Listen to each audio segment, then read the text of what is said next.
V'zeu inyan amshachas habracha. Now we can understand the concept of being mamshech, of I don't know how to say the word, of delivering blessing to somebody else. Sheba'em is kol inyan bracha hu l'malam min hateva. The whole concept of blessing, that your life is different because I'm wishing you, I'm hoping for you, I'm blessing you, I'm giving you my blessing. It's l'malam min hateva. It's not part of nature, not part of regular nature. It's part of supernatural. Shem oimim yivarechecha Hashem v'yishmerecha. If you're saying, what do we say? What do the Kehanim say? Yivarechecha Hashem, Hashem should bless you, v'yishmerecha, and you should be watched. Hari meduber binyanim shetzrichim behem lebracha. In other words, you need bracha, and I'm saying Hashem should give you bracha. Yivarechecha Hashem. You're in danger, and I'm saying Yishmerecha, Hashem should watch you. Which means if I didn't say this, you wouldn't have been watched, so to speak. You could have, Hashem is always watching, of course, but according to what you were supposed to get, Alpi Teva of the world that Hashem created, that in Rosh Hashanah, He decides, tomorrow at 3 p.m., you're supposed to get into a car accident. But I tell you, V'rechecha Hashem v'yishmerecha, and you don't get into a car accident. Binyanim al tivim, it's supernatural, umavarchim, and we bless, we bench, sha'abracha tishmar oischa, that the blessing should guard you, right? There's a certain Rebbe, Rav, that whenever I'm going somewhere, he says, Kimalacha v'tzavalach shmacha b'chal derechecha. And he's giving a bracha, you should be safe. Somebody leaves, goes on a trip, Kimalacha v'tzavalach yishmarcha b'chal derechecha. I'm commanding to the angels, yishmarcha, they should protect you in your way. What changed? I'm going to get protected, yes, I'm going to get more protection, an extra layer of protection. It might be full protection, or it might just balance it a little bit. I might get off a little bit only with a bruise. I don't know. But it's doing something, otherwise we wouldn't all be saying it, right? Even Goyim say, bless you. All you got to do is sneeze. Their blessing means that there's a kayach here. Yeah, it really, really works. When you care about somebody, I have such a beautiful Dvar Torah to share with you. I don't want to go off topic, but it's the topic. But it's not what he wrote, but let's do it, okay? Let's just do fast. We know that if there's a dead body that's found between two cities, we measure, the Ziknei Hadar go out, and we measure which city it's close to. And if it's close, let's say it's between Flatbush and Williamsburg, and there's a dead Jewish body, and we realize it's closer to Williamsburg, then the Ziknei Hadar have to go ahead, something called Egla Arufa. They have to do that thing. And they say, Yodeinu lo shavchu, our hands did not shed, we didn't kill this guy. Right? And the Chazal explain, what does it mean that we didn't kill him? Do we think that these old people, these old rabbis went ahead and killed him? We chayshid them, and they're saying, you should know, we didn't kill him. What does it mean? It means that he was close to our city. It means he probably left our city, and we did not ignore his needs. He didn't leave here without our being malava him, without walking him out, and he didn't leave our city without us giving him food. If somebody left the city in the olden days, you gave him food and you were malava him, you walked him out. And that's what they're saying, that we didn't ignore his needs.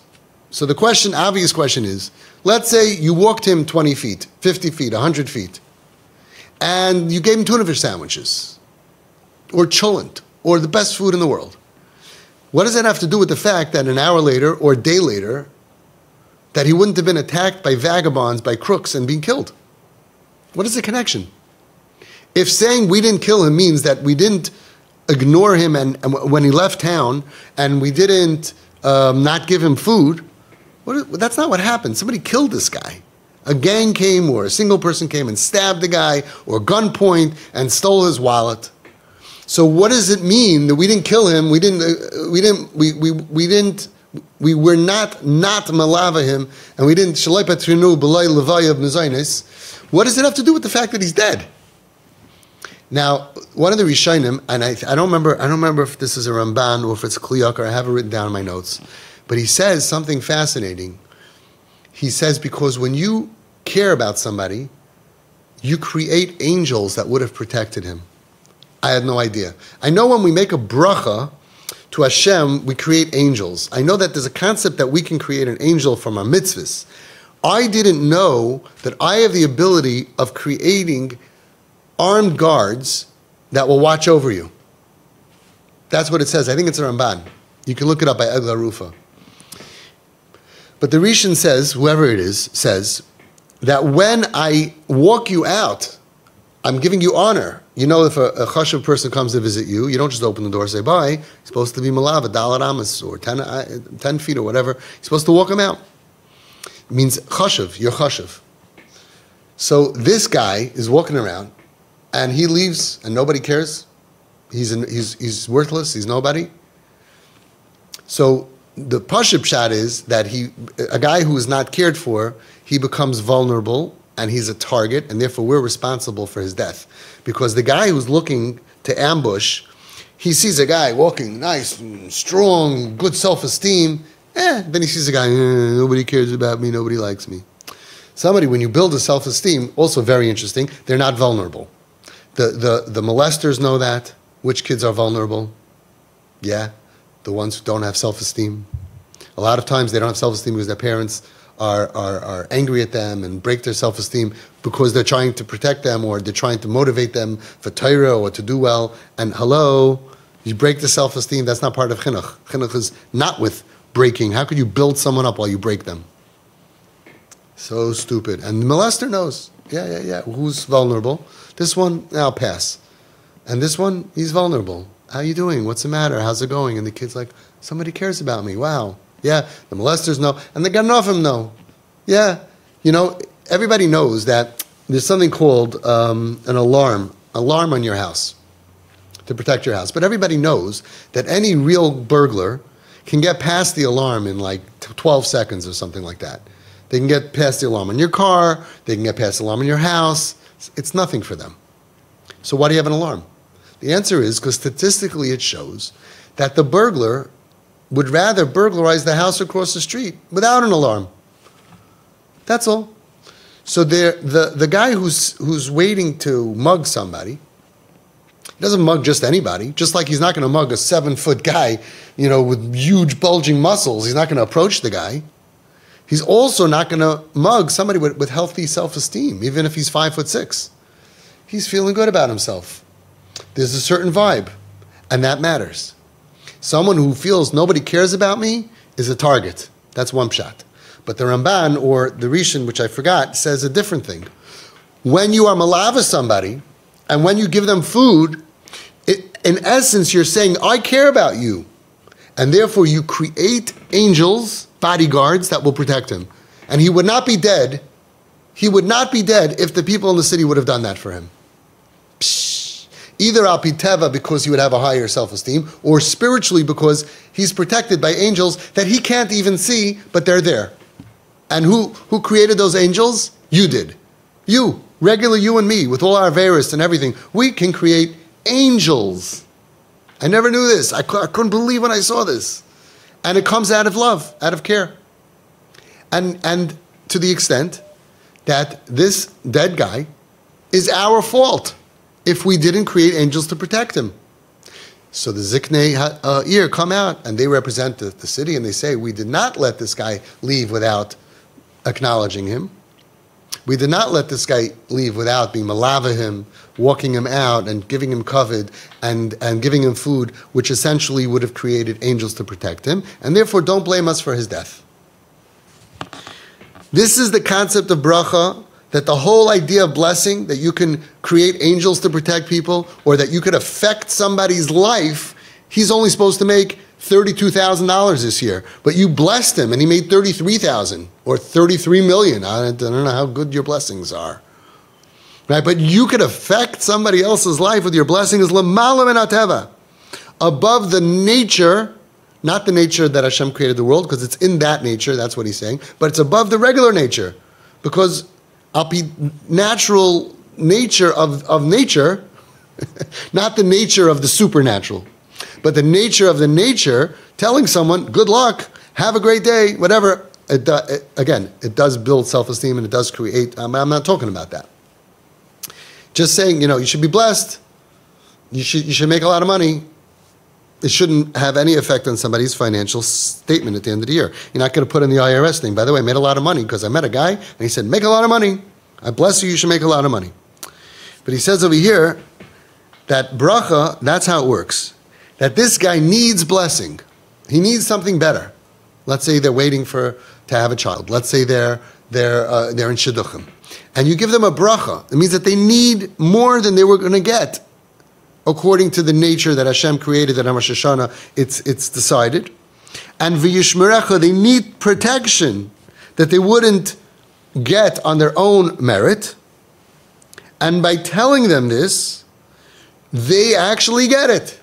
Ki koyach habracha, because the powerful force, the energy of blessing, hu hashpois shefa elyon be'emtsois mashpia umakabel, it is going ahead and being mashpia, a shefa, an abundance from above, through being connected from me to you, if I'm blessing you, between the mashpia, the one who's giving, and the makabel. Shal yidei hamashpia, nishba shefa elyon al tivi lemisparich. Through the mashpia, the one who's giving, comes out that there is a shefa of sustenance that's given to the makabel, al tivi, above what he deserved according to nature, according to the way Hashem made the world.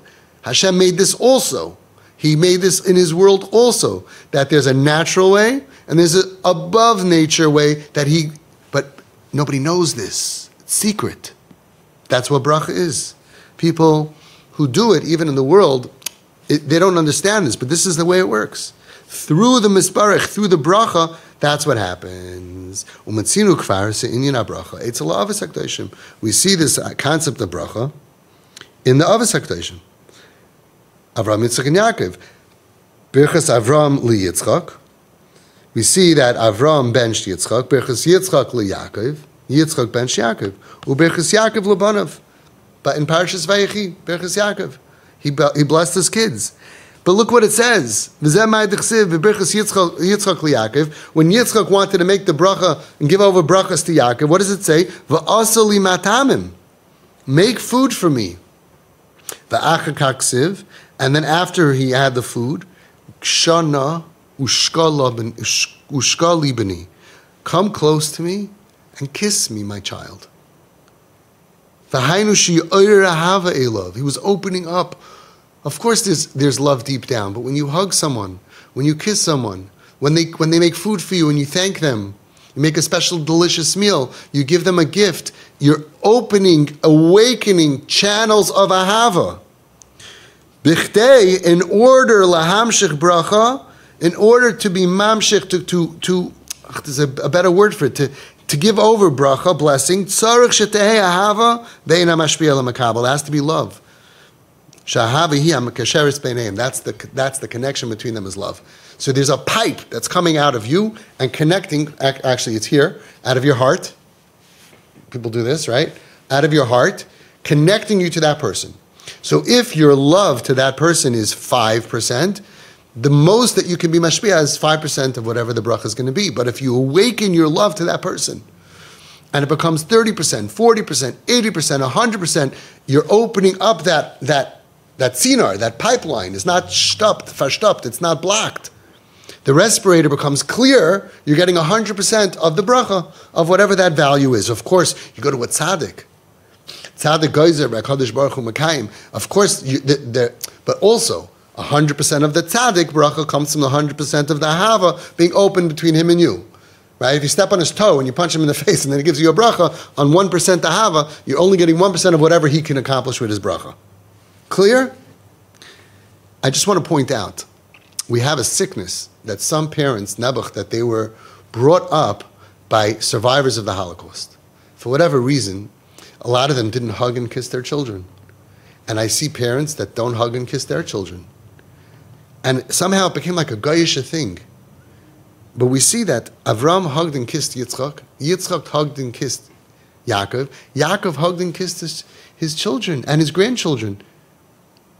When Yosef brought Menashe and Ephraim, and he said, Who are they? Who are they? They're dressed like Egyptians. Who are these people?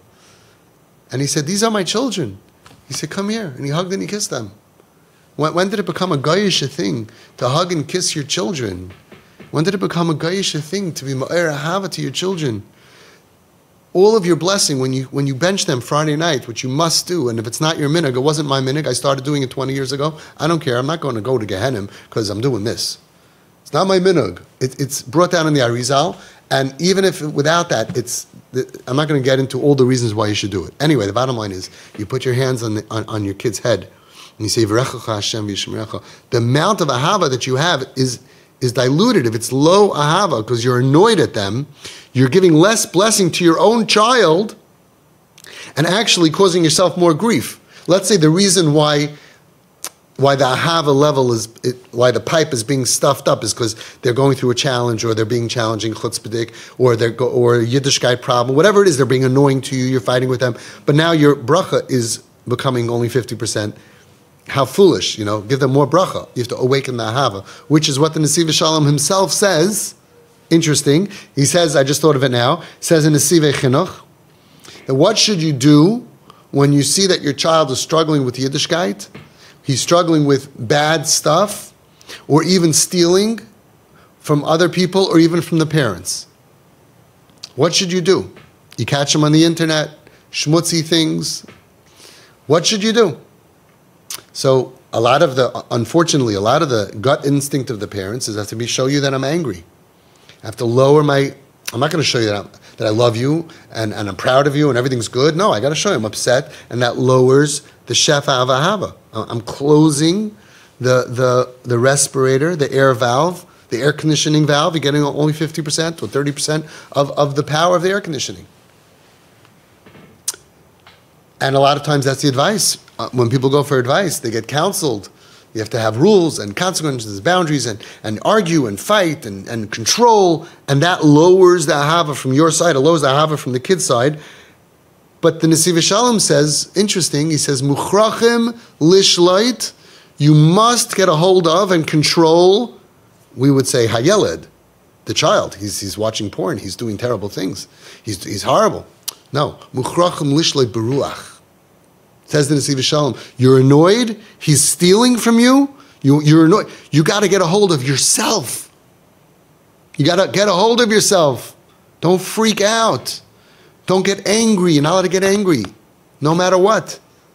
He says that when the Chazal tell us, Kol hakoyos ki'ilu oived avodah zarah. When you get angry, it's like you're bowing down to idols. So right now, you're in the middle of bowing down to idols, and you're going to do chinuch la'Hashem l'teirasai. If you're angry, you're bowing down to idols. You can't do proper chinuch, effective chinuch to your child while you're angry, because you're in the middle of bowing down to idols. You're not going to have siyata d'shmaya. You get enveloped by Ra. You get enveloped by the Satan. Now you're going to help your kid. That's why one of the reasons why anger doesn't work on a spiritual level, because you're in the middle of bowing down to Avodah Zarah, and you're surrounded by the Sitra Achra. So you have to wait till you're not angry at all. And there are many stories. I'm putting together a book. I have about 5,000 beautiful stories of authentic Torah. There was one gadol, he waited 2 weeks. And then he called his kid in and he said, I want to tell you, I was very upset by what you did. What are you talking about? 2 weeks ago, whatever the kid did wrong. He said, Tati, why'd you wait so long? He said, I was feeling anger. I waited till the anger subsided. And for some people, you can wait an hour. Some people, you wait all day. Some people, you wait all month. But until the anger subsides, there is no chinuch. Muchrachim lishleit beruach. Get a hold of yourself. And do what? And do what? I gotta stop my kid. He's going without a yarmulke. He's watching, Muchrachim lishleit beruach ula'ir, a love and awaken towards this child. This one who's giving you all the grief, who's messed up.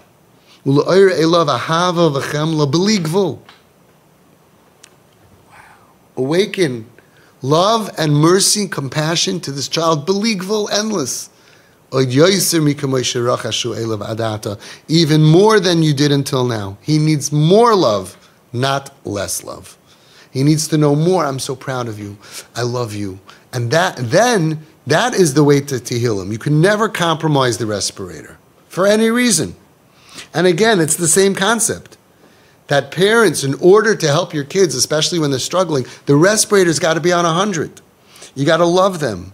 Y'oyer ahava a love, in order for your brachas to work. So you open up that ahava, and then you take that struggling kid, and you say, Yivarechecha Hashem v'yishmerecha, Yar Hashem panav elecha v'chuneka, Yisa Hashem panav elecha v'yasem lecha shalom. Yisimcha likim kefraim kemenashe, ksar rivka Rachel v'Leah, and then they are getting the maximum power that you have. And by the way, if you want to, so there's two parts. First of all, don't be stupid. They need bracha. They need Yivarechecha Hashem. They need God to bless them. They're messed up, right? And they need Yishmerecha. They need to be protected. They need Yara Hashem Panav Eilecha. Hashem should open. They need Hashem's countenance should be shined upon you, upon this kid. Oh boy, do they need that. Vichuneka. And he should be gracious to you. Every kid needs that, especially the struggling. Yisa Hashem Panav Eilecha V'yasim Lecha. He should give you shalom. He should give you peace, inner peace. You see, the kid has inner turmoil. Everybody who's struggling has inner turmoil. Hello. So, first of all, give 100% of your power of blessing that you have. And realize, before you do it, I have to be ma'ir, ma'ahava, to get it up to 100. Otherwise, I'm only blessing 90%. I'm only blessing 70%, 30%, 20%. Some people are so angry at the kid, I'll give you a stupid bracha. You're making the bracha, which is the only real thing that you can do for your kid, that ask Hashem and create this blessing, which is even above nature, right? That Hashem should give them more. Salvation comes from your bracha, and it's verstoppt. You're blocking your own power. That's the first thing you could do for your kid, is get your love level up to 100.